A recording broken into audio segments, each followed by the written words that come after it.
Here we is, ladies and yo bitches, we're here. We got another episode of Smackdown Live. The first one after a crazy and epic Elimination Chamber weekend. We also had a head on the cell, ladies and gentlemen, but now we're here in Tucson, Arizona for this week's Smackdown Live. We got a crazy event for you guys, just a little mellow shit. And we are gonna find out the tag team #1 contenders in a beat the clock challenge. First, well, basically up next, but we got a lot more in this show for you guys. And getting ready, we have word that the new WWE champion is about to kick us off for today's show. And it seems like the word was true, because AJ Styles, the new WWE champion, don't ask me how, don't ask me why, he got that bank, he got that money in the bank briefcase. I don't know how it happened, but AJ Styles, the phenomenal one, is your new WWE champion. Of course, if you missed the Elimination Chamber, make sure you go back and check that out. It went down, ladies and gentlemen. We had an incredible pay-per-view, capped off with an incredible match, which was capped off by an incredible finish, which was then capped off by an incredible cash-in, an incredible plot twist, you could call it, as AJ Styles came in with the Money in the Bank briefcase, formerly belonging to Shinsuke Nakamura, of course, for as far as we knew. But AJ Styles, I mean, he had the briefcase somehow. He cashed it in on Dolph Ziggler, who had won the chamber match. And he's your champ. Now, I know there are a lot of questions flying around the WWE universe. How did I get the briefcase? Why? Who helped me? Did I do it alone? What's gonna happen? Will I be punished? But there's only one question that truly matters, and that is, who is your WWE champion? And the answer to that, ladies and gentlemen, is me, AJ Styles, the phenomenal one, the face that runs the place, the champ that runs the camp. Now, I know everybody wants their answers, and I mean, over time, I might give you some answers.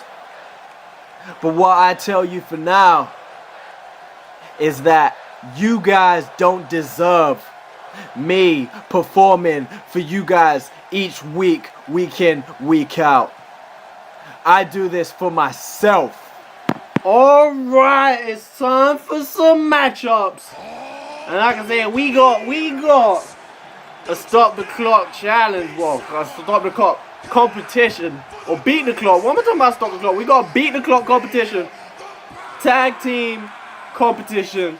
And it's gonna involve the New Day and the Revival this week. Obviously, just gone at the Elimination Chamber, we have the Tag Team Turmoil, and we have new Tag Team Champions in Miz and Model, and they left with the belts around their waist, pinning the New Day, who went on and they beat the Revival, they beat American Alpha, and they beat the New Age Outlaws. And they almost went ahead and beat everybody to reclaim their championships. Biggie and Kofi are going to go for it today. And they are going to face off, like I said, against the Revival. Scott Dawson. Oh my god, Dash Wilder is invisible. I really, what is this? What the fuck what is going on for real though? I can't even. We got an invisible. As soon as I formed, and you got the trombone just left on the floor there on the ramp. As soon as I formed the collective, we got dudes not showing up to work and shit. And it's always Dash Wilder. He just don't want to be seen, and then he gonna turn up late and shit. Boy, I don't even know. This is some sort of. But anyway, you know what it is. New Day. Oh god, he's still pretending Dash Wilder's there. We got the New Day ain't even leaving the ring. Oh no, this is awkward. This is awkward. Oh, this is awkward. He's all up in between each other and shit. They're merging. They merging. What an entrance from the Revival. But anyway, let me get the clocks ready. We ain't gonna have 100% accurate, but let's wait for him to to ring the bell. There you go. Ding, ding, ding. And the clock is off. Now, obviously, beat the clock rules, very simple. We're going to have 2 matches.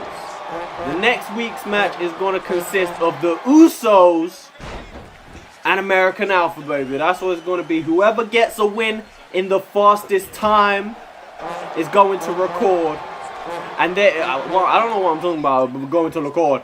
But they are going to face off against Miz and Model at the Royal Rumble for the Tag Team Championships. That's how it's going to go down, baby. That's how it's going to go down. So, the objective, of course, is obviously to get a win as fast as possible. And as a team in the very first week, you want to set off the fastest time possible. You want to get it going. You want to set a time that's going to be very hard to defeat. And I think the Revival, they got the idea, man. You want to keep both members of your team fresh. And you want to keep the position worn down. That's the way you're gonna get victory as fast as possible. But saying that, the Revival they don't look like they're in any type of hurry. Now, of course, there ain't really no way for me to set them to get urgent. So it's gonna be an unusually long beat the clock challenge. I mean, because they ain't gonna put no type of urgency to get the victory. Because they obviously, it would be nice to see a beat the clock game mode. Well, not game mode. Beat the clock match in 2K18, and see the opposition get a little bit more urgent, you know, to finish the matchup. But we ain't gonna see that. We're just gonna have to stick. We're just gonna have to let it go how it is. We are already 1 minute 41 seconds into the match, and with Big E tagging out, getting Kofi Kingston in there. Kofi Kingston completely fresh. It's going to be hard to get a quick match and to get a quick victory. So I suspect both of these matches are going to be around maybe 8 minutes, 9 minutes. That's what I'm expecting. So we're going to have to wait and see how it turns out. But, I mean, that's just what I expect. The Revival are looking good right now. They're looking strong. But if this match goes on too long, I'm going to have to assume that next week's winner will be able to beat the clock. But that's a given. I mean, if you got a lot of time to do it, you gotta expect it to be able to do it. Get one finisher in quick. Maybe one finisher will be enough. You gotta hope that you deal with the opponent on the outside, on the apron, so they don't get in and break up your pins. But like this, right here, you don't have time to be taunting, bruh. You don't have time to be taunting, bruh. You gotta cut that out. That's Wilder wrestling Kofi down to the mat early on. They want to start looking for some finishers, man. Shatter Machine, Code Breaker, whatever they want to bring out. They want to start looking for that. Right now, still just wearing down Kofi Kingston. You're probably going to have Miz and Model, Miz and Tyler Breeze backstage watching on with their new Tag Team Championships. Wonder if they're going to make an appearance as Kofi goes for the clothesline and Dash Wilder and follows up with a kick. Swift kick to the chest. Swift kick to the chest. And just as Kofi is going to tag out, he's looking towards Big E. Dash Wilder is able to get there quick. Very smart from Dash Wilder, knowing exactly what he needs to do. He needs to keep Kofi from being able to tag out. Dash Wilder up on that middle rope, driving the elbow into the heart of Kofi Kingston. Right there, and again, swoop down. What the fuck is that? Whoa! Switching out with what's his face? Scott Dawson. And now Kofi is back in control of this one. Kofi sending Scott Dawson into the corner. Kofi off of that top rope, coming down with the right hand, follows it up with a drop kick. Kofi Kingston feeling it off the rope. Mushroom stomp right onto Scott Dawson's chest. You only just got into the ring and you got hit with all that though. All that though. And Kofi follows it up off the ropes. Ooh, ooh. Leg drop from Kofi Kingston. New Day might progress and they might set the first time for this Beat the Clock challenge. As we are just under 4.5 minutes through. So, I mean, are the New Day close to finishing this off? Are they going to set the first time? Kofi is feeling it. He's setting something up. He's clapping their hands together. Ooh. Tropical. I say tropical. Trouble in Paradise connects. Dash Wilder is leaning in. He's got a problem with the ref. He steps back out. The referee goes to count. It's a 2. And a kick out from Scott Dawson. That is still not enough. Just about to hit 5 minutes, people. Just letting you know we're just about to hit 5 minutes, people. Oh, man. Oh, man. Oh, man. Goddamn, bang. Scott Dawson, elbow to the gut of Kofi. Reversing this situation, sending him into the corner. Are they going to go for a shatter machine? Is that what we're going to see? No, it's not. Scott Dawson, maybe this is their tactic. They're wearing them down. They don't want to go for the finisher too early and have Kofi kick out. That's what they don't want to do. So they're trying to wear him down as much as possible before they actually go for the finisher. And they're going to hope that one finisher is enough. Maybe that's their tactics. But tactics are key in matches like this. As Dash Wilder has Kofi up on his shoulders, drops him down with the back breaker. And now he's lining up something else. Dash Wilder is trying to do it on himself with a cold breaker to Kofi Kingston. And it connects and busts him wide open. And he goes for the pin. Big E and Scott Dawson both entering the ring. And Big E broke it up. Just under 6 minutes right there. That could have been the time set by Dash Wilder and the Revival. But Big E, like I said, you gotta make sure you get rid of that opponent on the outside if you're gonna go for the pin.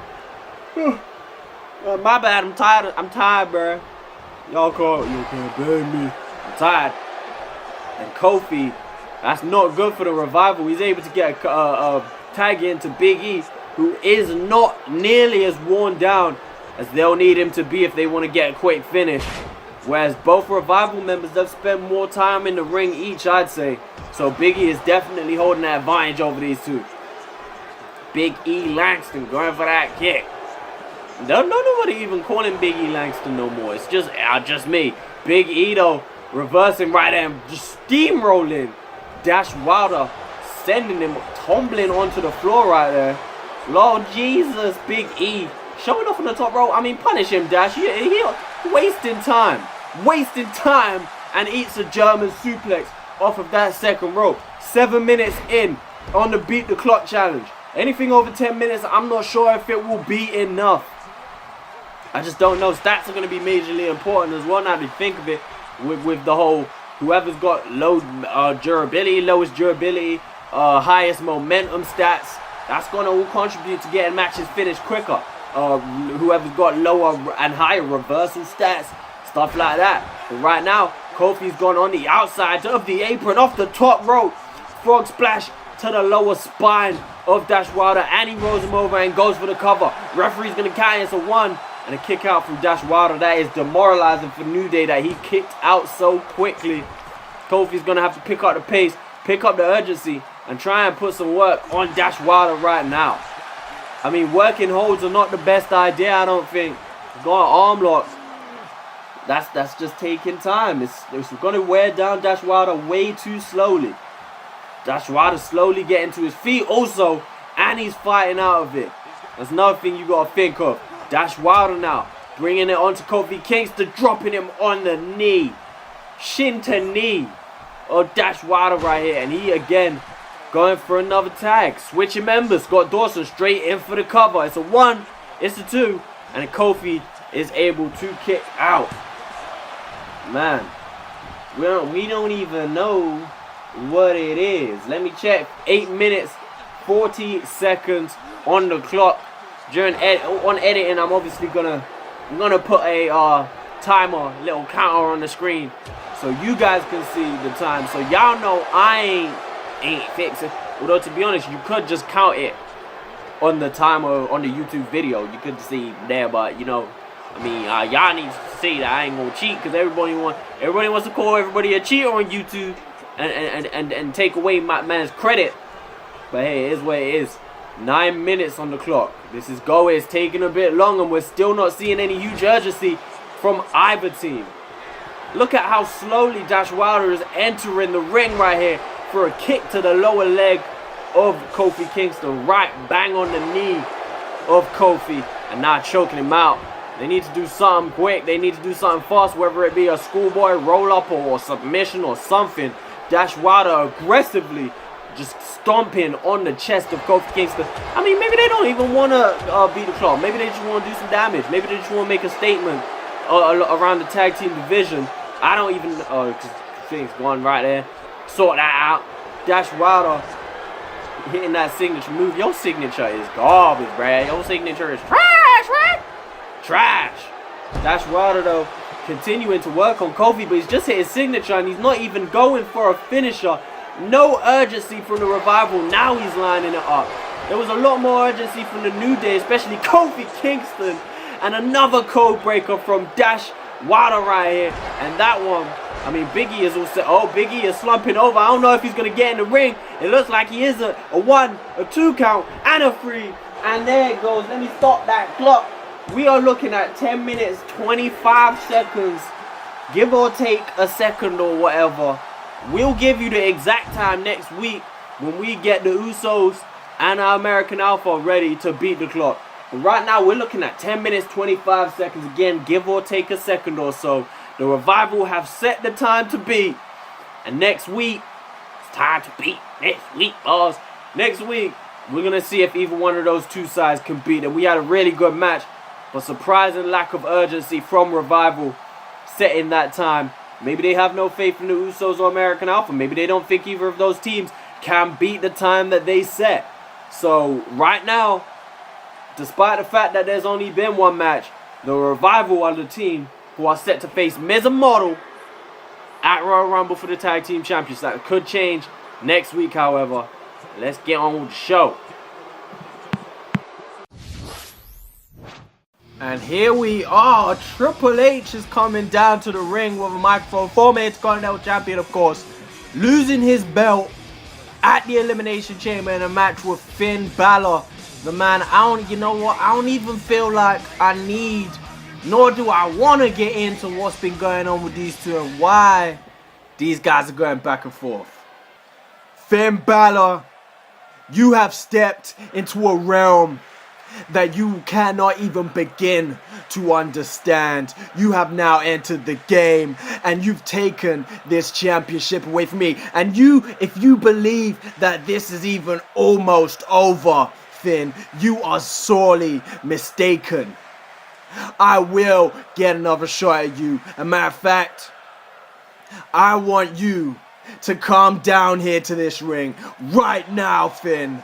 I want you to show that you're a man. Bring your championship if you want. Step inside this ring with the Cerebral Assassin. Step face to face with me right here, right now. And damn, Triple H has called Finn Balor down to this ring. And it looks like Finn Balor's not going to disappoint, ladies and gentlemen. The crowd going crazy. The crowd are loving it. They love this dude, and there he is. Your new Intercontinental Champion. Like I said, he beat Triple H this past Elimination Chamber. And Triple H did not seem happy with the outcome. And there he is.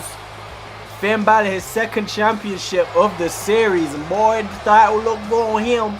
The title looks good on him. Triple H only held that belt for what, a month before losing it to Finn Balor. And boy, oh boy, Triple H does not seem happy about that. These two been going back and forth all recently. But the crowd, JBL, ooh, turn around. JBL is now sprinting down the ramp just as Finn Balor, ooh, punch to the back of the head. Balor's still standing. JBL is going at him, and JBL dropping Finn Balor on the ramp. And this is obviously all set up by Triple H. Finn Balor's fighting back, however. Finn Balor, oh no! Dropped right on his spine by JBL. JBL going for that belt. Balor's back on his feet. JBL misses. Finn Balor running straight into the Intercontinental Championship to the face right there. JBL. Obviously, this has all been set up by Triple H. What does this mean? JBL is the newest member of the collective as he strikes Finn Balor again one more time with that Intercontinental Championship, and again goes back towards that belt as he tries to drop it. Finn Balor back to his feet again, but constantly running straight into that Intercontinental Championship. JBL doing Triple H's dirty work right here as the Intercontinental Champion. Look at all the boos from the crowd. Look at that bitch. Look at the bitch in the tracksuit, the clothesline from hell, Lord Jesus. He just absolutely wrapped him up like a Christmas present. Balor's not moving, folks. Balor is not moving whatsoever. Oh, man. As usual for you guys, make sure you go down there over to Wolfie's channel. Make sure you check out WCW. These episodes, I mean, the episodes, we got dates they meant to be coming out. They usually ain't coming out on them days anymore. I don't know about him, but me, I ain't worried about a schedule from now up until 2K18. I'ma just upload them whenever I can. But WCW, Wolfie side of the co-op universe mode, it will usually come out the day before my episodes. That's all I can tell you. Make sure you go and check that out over there. They had Hell in a Cell this weekend, well, past weekend too. Right now, I feel so good, WWE Universe. I feel like I am the strongest woman on this universe. And I owe it all to you guys. It's been a long road. Matches lost, matches won, but I'm finally your new women's champion.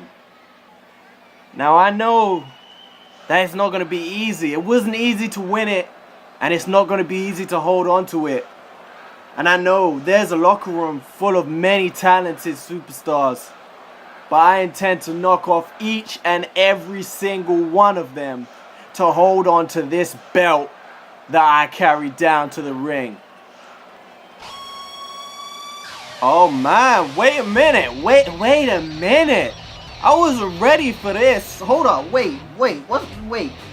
We got goddamn Natalya maybe coming down to the ring on behalf of Emma, who obviously the previous women's champion, losing her belt at the Chamber. Is that why she's coming down? Wait a minute. Where my whole volume? Wait a minute. Becky, congratulations. I'm not here to cause any trouble, but congratulations on your win at the Chamber. And I know how hard it must have been, and I know how good it feels to walk down the ramp knowing that you're the best in the division. For now. That's right, for now. But as I said, I'm not here to cause any trouble. I just wanted to let you know, I know there is a long line of women waiting for their chance. I know Paige is the #1 contender. She'll get her shot. And I know how many people want that belt. But none more so than me. Week after week for months, I have put myself out of the equation because my best friend has been the women's champion. I took myself out of the Chamber match. I've done it all. I've avoided championship shots. But now that she isn't holding that belt, I'm putting myself back on the radar. And you are in my sights, Becky. So watch your back, because I'm coming for that championship. Oh, we got a stare down. Natalya. Ooh, what? Natalya trying to rally, trying to rattle the brain of Becky Lynch right there. She pushed her and backed straight out the ring. Natalya's put herself in competition. And now getting us going for the main event of the evening, ladies and gentlemen. We got the former WWE champion, the man who walked into Elimination Chamber with that belt around his waist. He didn't leave with it around his waist. He didn't even, he wasn't even one of the last men in the ring. He obviously got eliminated by Carl Anderson. but he does have his rematch opportunity. So does Dolph Ziggler, to be honest. But right now, we got Seth Rollins coming down to the ring, in this squared circle. He's going to face off against Luke Harper, another man who was in the chamber. But it's going to be interesting to see how this all unfolds, baby. We got this whole WWE picture. I mean, I guess Randy Orton could even get himself in there. He was the last man with Dolph Ziggler, and they put on an absolute spectacle. They put on a spectacle by themselves. But right now, Seth Rollins, I know for a fact that this man has nothing but that WWE Championship in his sights. It's going to be crazy. Him and Dolph Ziggler, I can't, we need to interview Ziggler, bro, because, like, what we know about Ziggler, how much he loved. Oh, bro, they violating. They still hit Luke Harper with his goddamn. They still hitting Luke Harper with the Wyatt family lights and shit. He ain't even. They trolling him, bro. They trolling dude. But I was saying about Dolph Ziggler, like the way he lost it, Money in the Bank cashed in after such a grueling match. Lord, I don't even know, bro. I couldn't tell you. I couldn't tell you how he must be feeling. We're going to need to get that dude on the mic and have him interviewed. But like I said, right now, main event, Seth Rollins, Luke Harper, nothing on the line. But boy, listen, it's all about to go down. We still have no explanation as to how AJ Styles got his hands on that Money in the Bank briefcase. All we know is he had a little help. But early on, Seth Rollins starting off with a little bit of chain grappling. And Luke Harper, don't write this dude out. This dude, for a man his size and stature, his athleticism is second to none. Agility, his ability to just get around and move around the ring, outside the ring even. Something else, something special. These guys going back and forth right now, and it looks like Seth Rollins overpowering Luke Harper, sends him off the ropes. Oh, he's going for a little arm drag. Luke Harper gets the better of the first exchange in this match. Up against the former WWE champion. Aggressive. Luke Harper is an aggressive competitor. He just is, though. And I mean, we got all the makings. Every single championship on the line at the Elimination Chamber changed hands. We had new tag team champions in Miz and Model. We had a new women's champion in Becky Lynch. We had a new WWE champion twice in Ziggler and AJ Styles. New United States champion in Ty Dillinger. And a new Intercontinental champion in Finn Balor. Every single championship changed hands. Which means at the Royal Rumble, we are leading towards nothing but rematches. That's how it's looking, at least. And with two guys entitled to a WWE championship rematch, we could be heading towards a triple threat match at the Royal Rumble. That's how, I mean, those are the early signs of what is most likely to happen. But anything can happen here in the WWE. You should already know that. As Luke Harper takes the fight to our former WWE champion, Seth Rollins, former World Heavyweight champion also, came out. He came back to Smackdown Live. He was hitting some real good form. He was looking strong, but going into the Elimination Chamber match as champion, you just got a big target on your back. As Luke Harper sends his knee crashing. Sends his knee crashing onto that tough floor. And Luke Harper is absolutely dominating your WWE champion here at the moment. What's Luke Harper got on his mind? He's sending the champion down the ramp. We don't even know what it is. We don't know what he's got in his on his mind. Seth Rollins, his little jawbreaker. Luke Harper tried to run away and get himself back into the ring. Seth Rollins says, he ain't allowing it. Seth Rollins and Luke Harper just taking the fight to each other, and that was a 10 count, I believe. Referee just rang the bell.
Back in the ring right now, we got Seth Rollins. They've entered the ring again. I mean, these two guys, I don't know this. They've started this match with some serious aggression, as if they've got some serious beef towards each other. Big drop kick from Seth Rollins. I guess Seth Rollins might just be, you can understand he's angry at everybody who was in that chamber match. Each and every one of them contribute to him losing his championship. So you can understand this man being on a mission to get that belt back. And Luke Harper's on a mission to still keep himself in the picture for this championship. All 6 men who entered that match obviously still want to be involved. They still want to be mentioned when the topic comes for that championship. But meanwhile, right now, I think the main ones we got to focus on are the 2 who lost their belts that night. Dolph Ziggler and Seth Rollins. Maybe if you want to stretch it, I think we're going to throw in Randy Orton and Carl Anderson. Oh god damn, bro, I need a drink of water. My shit getting raspy as fuck. But oh god, Seth Rollins is wasting no time setting up this pedigree after that buckle bomb. Ooh. No, he's stealing the discus clothesline. Disrespect. Seth Rollins hitting the discus clothesline on Luke Harper. He's going to try and put him away with his own finishes. A 2. Ooh. Kick out from Luke Harper.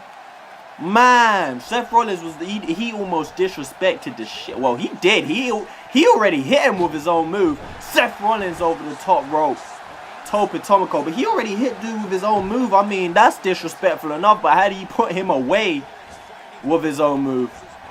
That's something else, bro. That's a whole different situation. That's a different story. Man, I was expecting a pedigree right there. I see him get that kick to the gut or that knee to the gut. And you already know what's coming. Luke Harper going for a cover now on the former WWE champion and a kick out from Seth Rollins.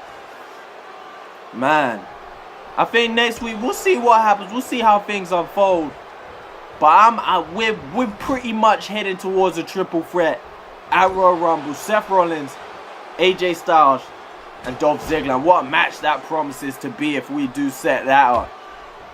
3 superstars at the very top of their game. Former champions and champions alike. WWE Championship on the line. And Luke Harper is backing himself up into this corner. And we've seen this move come to fruition in recent weeks. Luke Harper is setting it up. Discus. Big boot. Big boot. Boot. Big boot. And he goes for the cover on the WWE Champion. It's a 1. It's a 2. And a kick out from Seth Rollins. It is not enough to put him away. But you know when he pulls out that discus clothesline, Seth Rollins done it. But you can never do a move as good as the creator. And Luke Harper looks like he's setting it up now. Setting it up. Seth Rollins, I mean, he copied it to a T. But look at the way that folded Seth Rollins. I think that Luke Harper might be picking up a win over the former WWE Champion. It's a 1. It's a 2. And another kick out from Seth Rollins. Not allowing that to be enough to put him away, ladies and gentlemen.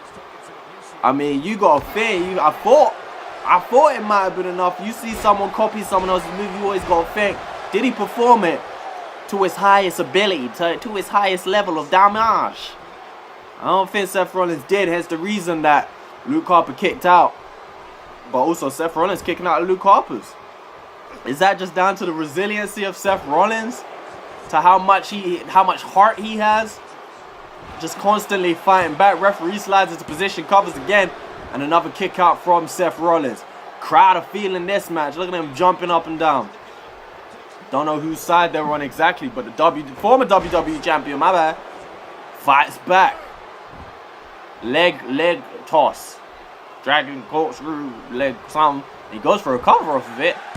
No technique here. He goes for a cover, gets a 2. And Luke Harper is able to kick out. And each time they kick out, the fans are bouncing. I don't know why, because that never really looked like it was going to be enough to put Luke Harper away. I mean, he didn't really do a move. You can't pin someone off of a reversal, though. I mean, that's a little bit. That's stretching it just a bit. But Seth Rollins and Luke Harper, there's been a little bit of, looks like there's some emotional hatred in this match from what we're seeing. As Luke Harper finds himself in that corner again. Seth Rollins turning around. Looks like he's going to go for the second buckle bomb of the match. But what's important here is the buckle bomb connects. What's important is what move he follows it up with. Oh, knee to the face from Seth Rollins. Busting Luke Harper open. Blood pouring from his face. But what is important is what move Seth Rollins tries to finish this match off with. Because if he goes for another one of those elbows, could be interesting. Seth Rollins going for a cover, putting his legs up on the ropes. A 1, a 2. Oh, referee has seen it. Referee has seen legs up on the ropes. And it looked like that was going to be it. I didn't know if he was going to catch that. But good thing the referee did. But I was saying, if Seth Rollins tries to go for that discus clothesline again, it might be a waste of time. He might need to lock up that pedigree. As referee goes for another pin. Well, Luke Harper goes for the pin. Referee counts the pin. And another kick out again from Seth Rollins. The fight that these two guys are showing right now, there is nothing on the line immediately. But a win always boosts your chances of getting something major in the future. And right now, with Seth Rollins able to get his rematch whenever he wants, pretty much. I mean, momentum is key. Recently losing a match. I mean, when you lose in the chamber, there's no real shame in that. But losing the match always takes away just a little bit of momentum that you had. Seth Rollins sends Luke Harper into the corner. Could it be going for a third buckle bomb? Reverse. Seth Rollins rolling up Luke Harper right here. 1, 2, 3. Seth Rollins steals a victory from Luke Harper with a roll-up out of nowhere. And your former WWE champion picking up a victory over Luke Harper. Blah, blah, blah. 1 buckle bomb right there. The cheek of Seth Rollins to go for that discus clothesline. And boy, did it connect well. Discus big boot from Luke Harper. He hit his own discus clothesline. But these two guys were just going at it in this match. You see a quick reversal. Smart thinking from Seth Rollins. With the schoolboy roll up right there. The 1, the 2, and the blue. Right there. And Seth Rollins picking up a victory in his first match since losing his WWE Championship. And this man, the WWE Champion AJ Styles, coming inside the ring. What's the referee looking at? Bruh, ref, pay attention. What? Why is he looking outside the ring? I bet you there's a fine ass honey in the crowd. He out there looking. He like, oh, he looking at her like, is she Spanish or Colombian? She Colombian or Ecuadorian? You need to pay attention as AJ Styles is in the ring and he is taking it to your former WWE champion. AJ Styles said he was going to let us know what happened soon. But for now, AJ Styles, what's happening? What's happening? He's waiting for AJ Styles. AJ. Is AJ Styles feeling remorseful about attacking Seth Rollins? Seth Rollins gets the upper hand just like that. I mean, I think we all thought he was going to go for the phenomenal forearm. Didn't work out like that. Seth Rollins and AJ Styles going out on the outside of the ring. AJ Styles with another key reversal on Seth Rollins. But Seth Rollins with a sling blade on the outside. Seth Rollins gets the upper hand on AJ Styles. AJ Styles trying to take it, trying to abuse Seth. They both looking at each other. As AJ Styles goes straight back to his feet. I mean, let's just pretend that didn't happen because for the sake of like tension and shit, let's say Seth Rollins won that. Well, he did technically win it, but AJ Styles, they just looking at each other's face. Let's say that they continued and security broke it up. But that is the end of Smackdown Live for this week, guys. I hope you enjoyed it. Make sure you join us for the lead up to Royal Rumble because it is promising to be crazy. Peace.